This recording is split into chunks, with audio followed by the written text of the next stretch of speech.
Join বন্ধুরা, তোমাদেরকে আমার চ্যানেলে আবারও স্বাগত জানাচ্ছি। আজকে যে বিষয়টা নিয়ে আমি আলোচনা করব সেটা তোমরা অনেকেই আমাকে কমেন্ট করছো, দাদা তুমি আমাদের এই ব্যাপারটা তোমরা বলো। তো অনেকের সমস্যা আছে কালার ব্লাইন্ডনেস, চশমা পরলে ফিট হব কি হব না, কাউরি ফ্ল্যাট ফুট থাকে, কাউরি নকনি থাকে, অনেকের হাত ভাঙা থাকে, হাতে ট্যাটু থাকে। তো অনেকেই অনেক রকম কোশ্চেন আমাকে করছো। প্রথমত আমি তোমাদের ওয়েস্ট বেঙ্গল পুলিশের তোমরা জয়েনিং করতে চলেছো ইন ফিউচারে। তো তার আগে তোমাদের একটা ভয় হচ্ছে যে দাদা মেডিকেলে আমরা কি সিলেকশনের কি প্রসেস আছে, সিলেকশন থেকে এই মেডিকেল থেকে কেউ কেউ বাদ যায়, মেডিকেলটা কীরকমভাবে হয়। তা পুরো মেডিকেল প্রসেসটা তোমাদের সামনে আমি বলছি একে একে, তাহলে তোমরা বুঝতে পারবে, তোমাদের সমস্ত সমস্যাটা তোমাদের এই ব্যাপারে দূর হয়ে যাবে। দেখো, প্রথম যখন তোমাকে রেজাল্ট দেবে অর্থাৎ ফাইনাল প্যানেল বার করবে, তখন তোমরা ওখানে লেখা থাকে প্রভিশনালি সিলেক্ট। তো প্রভিশনালি সিলেক্টেড কথার অর্থ এটা নয় যে তুমি সিলেকশন পেয়ে গেছো, ওখান থেকেও তুমি মানে ওটা তুমি তুমি ওইখান থেকেও তোমার মেডিকেলে বাদ যাওয়ার সম্ভাবনা থাকতে পারে। প্রভিশনালিভাবে তুমি সিলেক্টেড হয়েছো, তুমি পুরোপুরি সিলেক্টেড হওনি, তারপর মেডিকেল রয়েছে। তো ফাইনাল রেজাল্টের পর প্রভিশনালি সিলেক্টেড হবে, তারপর তোমার মেডিকেল হবে, ঠিক আছে? তো মেডিকেল কীরকমভাবে হয় সেটা হচ্ছে, প্রথম তোমরা তোমাদের লাইন থেকে তোমাদের যে নিয়ারেস্ট ডিস্ট্রিক্ট হসপিটাল আছে সেই ডিস্ট্রিক্ট হসপিটালে তোমাদেরকে ডেট দেওয়া হবে। কাউকে একদিন বা দুদিন এরকম টাইম লাগে। তো সবাইকে তো আর একদিনে করানো সম্ভব নয়, তো এটা অনেকটা লেন্দি অনেকজনারই হয়, সবার ফিট আনফিটের ব্যাপার থাকে। ডাক্তাররাও সংখ্যায় ওখানে কম থাকে, তো একটা ডাক্তার এতজন আর করছে, তো এটা টাইম লাগে, একদিন দুদিন করে এক একজনের টাইম লেগে যায়। তো এখানে গিয়ে যে তোমার ডিস্ট্রিক্ট হসপিটালে তোমাদের লাইনের থেকে নিয়ে যাওয়া হবে, তো ওখানে গিয়ে তোমাকে প্রথমে তোমাদের যে জিনিসগুলোকে দেখা হবে সেটা হচ্ছে একে একে আমি বলছি। প্রথমে হবে তোমাদের চোখ থেকে আসি। চোখে যাদের চশমা আছে তারা বলছো যে দাদা আমার কি বাদ যেতে পারে। দেখো, তুমি একদম নির্ভয়ে, কোনো ভয় না পেয়ে তুমি বলবে যে স্যার, যে ডাক্তারবাবু আছেন ওখানে তাকে বলবে যে ডাক্তারবাবু আমি চোখে চশমা আছে বাট আমি দেখতে পাই, আমি যদি না দেখতে পেতাম আমি পরীক্ষায় পাস করতাম কিভাবে, বাট আমি দূরে দেখতে অসুবিধা আছে। তো তোমরা ওখানে চুপচাপ বসে না থেকে উত্তর দেওয়ার চেষ্টা করবে, যেটা দূর থেকে দেখাবে তোমাকে চশমা পরে। তো সেখান থেকে যে দূরে যে জিনিসটা আছে সেই জিনিসটা দেখে যতটা পারবে বলার চেষ্টা করবে, ঠিক আছে? এর সাথে সাথে তোমার যাদের চশমা নেই তাদের তো ভালো, যাদের নেগেটিভ পজিটিভ প্রবলেম আছে আশা করি বাদ দেয় না। তোমরা চুপ থাকবে না, চুপচাপ বসে দেখে লাভ নেই, ওখানে বলার চেষ্টা করো, যতটা তুমি দেখতে পাচ্ছ বলবে। এটা ডাক্তারবাবুকে তো বলে দেবে না, তুমি একটু বুদ্ধি খাটাও। দেখো, আমি যদি চোখে দেখতে না পেতাম আমি চাকরিটা পেলাম, মানে আমি পরীক্ষাটা পাস করলাম কী করে? লিখিত পরীক্ষা ছিল, এর আগে লিখিত পরীক্ষা আমি পাস করেছি, যার দেখতে একটু অসুবিধা হয়, তো তুমি বলার চেষ্টা করবে যতটা। তো আশা করি ওখানে আনফিট করে না। আর তারপর চশমাতে কোনো অত চাপ নেই। তারপর হয় ইএনটি, যেখানে সবথেকে বেশি ছেলে রিমেডিকেলের জন্য আবার যায়, সেটা হচ্ছে এই ইএনটিতে। এই নাক কান গলায় এখানের মধ্যে তোমাদের কানে এক ধরনের টেস্ট হয়, কানের মেশিনের, তো ওটা মেশিন দ্বারা টেস্ট হয়। তো ওখানে মেশিন দেখে প্রথমে হয়তো তোমার দেখলো ডাক্তারবাবুরা, তো ওখানে কানে অনেক সময় রিমেডিকেল দিয়ে দেয়। তো তখন সেকেন্ডবার তুমি যখন যাবে আই থিঙ্ক তোমরা পাস করে যাবে সবাই, তোমার মেডিকেল ইএনটিতে ফিট হয়ে যাবে। কানে ম্যাক্সিমাম যে জিনিসটা হয় সেখানে বেশি রিমেডিকেল কান আর চোখের হয়, তো কানটা তখন তোমাকে রিমেডিকেলে দিতে পারে। তাহলে চোখ গেল, কান গেল। এরপর যেটা দেখা হবে তোমাদের চেস্টের মধ্যে তোমাদেরকে যেটা করবে সেটা হচ্ছে তোমাদের চেস্টের একটা এক্সরে করবে, তোমাদের ইসিজি করাবে।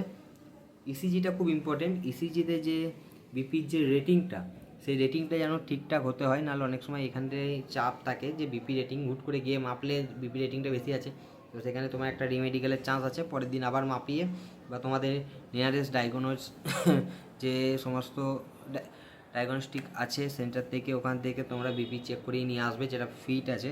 যদি রিমেডিকেলে সেটা সেকেন্ড বারে, সেটাও আমি বলছি একে একে ভিডিওতে। তো তোমাদের বিপি মাপা হবে, চেস্টের এক্স রে হলো, বিপি হলো। এরপর তোমাদের প্রেশার মাপা হবে, তোমাদের প্রেশার এটা রেট কেমন আছে।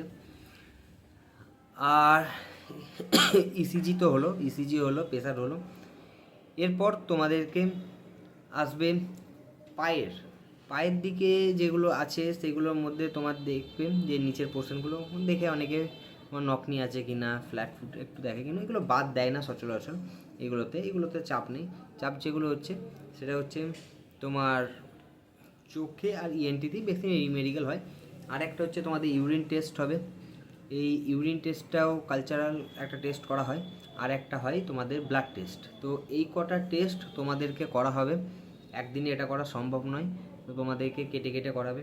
এবার অনেকেই বলছো দাদা যদি আমি আনফিট হয়ে যাই সেই মুহূর্তে কি করব। তো দেখো, তুমি যখন মাঠ পাস করেছো তুমি চাকরি পাওয়ার যোগ্য।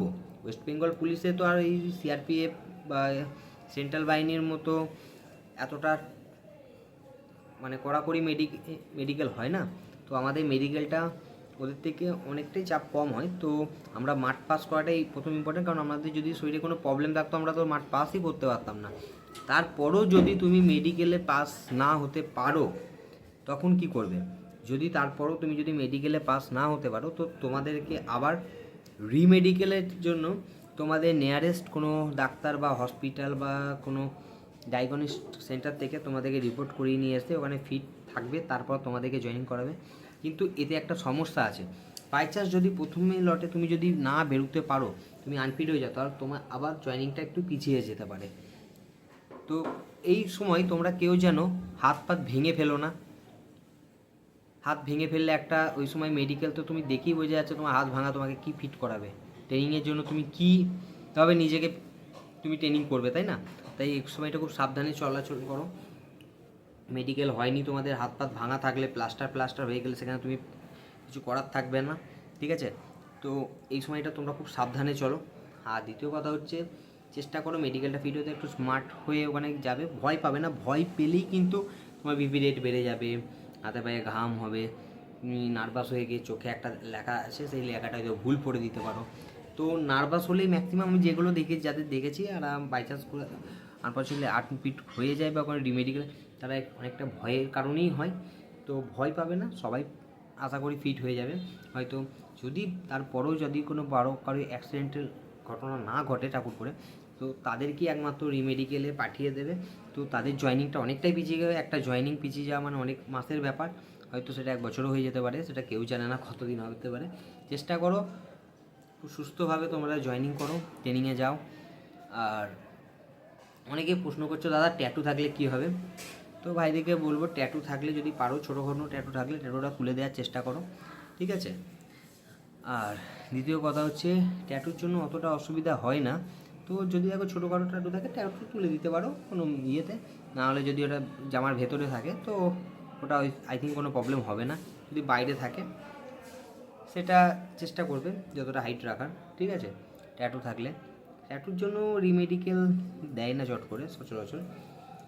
আর একটা বলছো একজনের বললে একটা ভাই আমার দাঁত ভাঙা আছে, তো ভাইকে বলি দাঁতটা আই থিঙ্ক যখন ইএনটিতে যাবে তখনই তোমার দাঁতের একবার হয়তো চেক করবে, তখন বলবে ডাক্তারবাবুকে যে আমার এরকম ছিল, এই হয়েছে, দাঁত একটা হয়তো ভাঙা আছে। দাঁতের জন্য মানে কাউকে মেডিকেল আটকায় না দাঁত ভাঙা থাকলে, ঠিক আছে? আর চশমারটা আমি বারবার বলছি, চশমাটার জন্য অনেকেই টেনশন করছো, চশমা নিয়ে অনেকে চাকরি করছে। তো যতটা পারবা দেখবে, তুমি ওখানে বলার চেষ্টা করবে। আর একটা যদি প্রবলেম হয় ডাক্তারবাবুরা চাইবে না যে তোমাদেরকে বাদ চট করে করতে, কারণ একটা ভবিষ্যতের ব্যাপার আছে তোমাদের, তোমরা এত কষ্ট করে আজকে এই জায়গাটায় এসছো।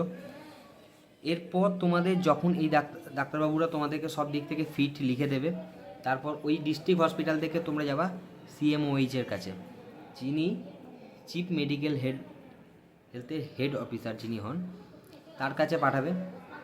এবার তিনি তোমাকে ফাইনাল সার্টিফিকেটটা দেবে তুমি ফিট না আনফিট। ওই সার্টিফিকেট বেসিসে তুমি জয়েন্ট হবা। ওই তারপরের দিনই তোমাকে বা সেই দিনের দিনই তুমি যখন পুরো ফিট সার্টিফিকেট পেয়ে যাওয়ার পর তোমাকে ওখানে ফরওয়ার্ড করে দেবে, ওখান থেকে তোমাকে ফাইনাল সিলেক্ট ফিট না আনফিট সিএমওইচ থেকে পাবে। তারপর তোমার পুরো মেডিকেল তোমার ফিট হবে, তার আগে পর্যন্ত তোমার ফিট হচ্ছে না। আর ওখানে যাওয়ার সময়ও তোমাকে সামনে দেখবে সিএমওইচের কাছেই যে তুমি ব্যক্তিটা এই ব্যক্তি যে তোমার ফিট হয়েছে, তারপর উনি সামনে তোমার যে টোটাল ফিট সার্টিফিকেট আর তোমাকে দেখবে সামনে থেকে, দিয়ে সঙ্গে সঙ্গে ওনারা ফিট করে দেবে। আশা করি ওনারা আনফিট করে না, ডাক্তারবাবুরা ফিট করার পর তারপর তার কাছে গেলে উনি যখন দেখেন কাউকে আনফিট করেন না ওনারা। তো তোমরা এসব নিয়ে চিন্তা করো না, শুধু একটা জিনিস মাথায় রাখো, সাবধানে থাকো, সাবধানে এক সময় গাড়ি ঘোড়া চালাও, ঠিক আছে? হুট করে আমি চাকরি পেয়ে যাবো, বন্ধুরা আছি, আনন্দ করে এখান থেকে দূরে ঘুরতে চলে গেলাম, দিয়ে একটা কোনো দুর্ঘটনা ঘটে গেল, তো এরকম থেকে দূরে থাকো। আর কোনো ঝুট ঝামেলায় জড়িয়ে যেও না পুলিশের, হয়তো একটা কোনো গণ্ডগোল হয়ে গেল, গণ্ডগোলের চট করে এখন অংশগ্রহণ করো না, কারণ তোমাদের এখন পুলিশ ভেরিফিকেশান বাকি আছে, ঠিক আছে? যাতে তোমরা কেস খামারিতে হুট করে একটা কিছু হলো, হুট করে সেই জায়গাটা তোমরা ইনভলভ হয়ে গেলে বুঝলে না, কিন্তু এতে অনেকটাই তোমাদের লেট জয়েনিং হয়ে যেতে পারে। এইগুলো থেকে একটু দূরে থাকো। তো আমি মেডিকেলটা বললাম, মেডিকেল নিয়ে তোমাদের এত আর কোনো চিন্তা থাকলো না। চোখ বললাম, দাঁত বললাম, কানে বললাম, কানটা যেটা মেন প্রবলেম হয় কানে মেডিকেলটা। আর হাত ভাঙা থাকলেও এত চাপ হয় না যদি আগে ভেঙে থাকে, কিন্তু বর্তমানে যেন তুমি হাত ভেঙে নিয়ে গিয়ে প্লাস্টার অবস্থায় তুমি মেডিকেল করতে গেলে সেটা করো না। ব্লাড টেস্ট হবে, 2-3 রকমের কালচার হয় ব্লাডে, ইউরিন টেস্ট, সঙ্গে সঙ্গে হাত পায়ের ফ্ল্যাটফুটটা দেখা যায়, যাদের ফ্ল্যাটফুট আছেও তারা চেষ্টা করো একটা বল নিয়ে পায়ের তলায় দিয়ে রোলিং করানোর চেষ্টা করো, আস্তে আস্তে তোমার ফ্ল্যাটফুটটা কেটে যাবে। তো আর কিছু হয় না। হাত পাত ঘামাতে অনেকে লিখেছো দাদা বাদ যায় কি না, হাত পাত ঘামাতে কোনো ওইসব দেখে না, হাত পাত ঘামাতে ওইসবে বাদ যায় না। তুমি যখন মাঠে ছুটে পাস করেছো তুমি একদমই ফিট আছো, ঠিক আছে? আর এসব নিয়ে টেনশন করো না। আর ট্যাটু তো আমি বলেই দিলাম ভিডিওতে, ট্যাটুতে অত চাপ নেই, ছোটোখাটো ট্যাটু থাকলে অসুবিধা হবে না। আর জামার ভেতরে ট্যাটু থাকলে ওগুলো নিয়ে তোমাদেরকে টেনশন করার দরকার নেই।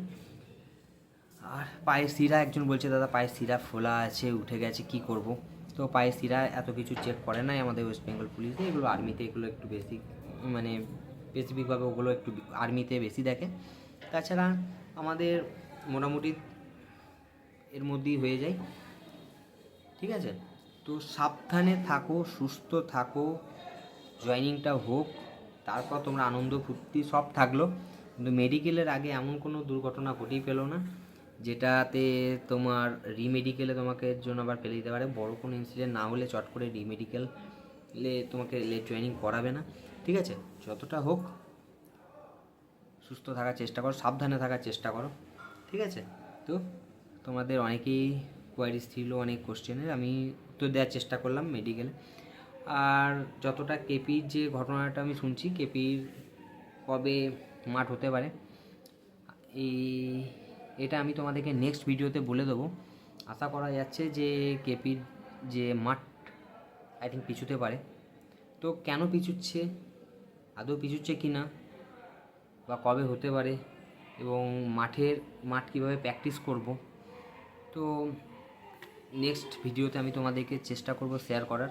আর তোমাদের যদি কোনো রকম কোনো কোশ্চেন থাকে তোমরা আমাকে কমেন্ট করো, আমি চেষ্টা করব সকল ভাইদের কমেন্ট উত্তর দেওয়ার, কারণ আমি 2 দিন ধরে খুবই ব্যস্ততার মধ্যে রয়েছি, অনেকের উত্তর দিতে পারছি না, তোমরা ভাই খারাপ ভেবো না।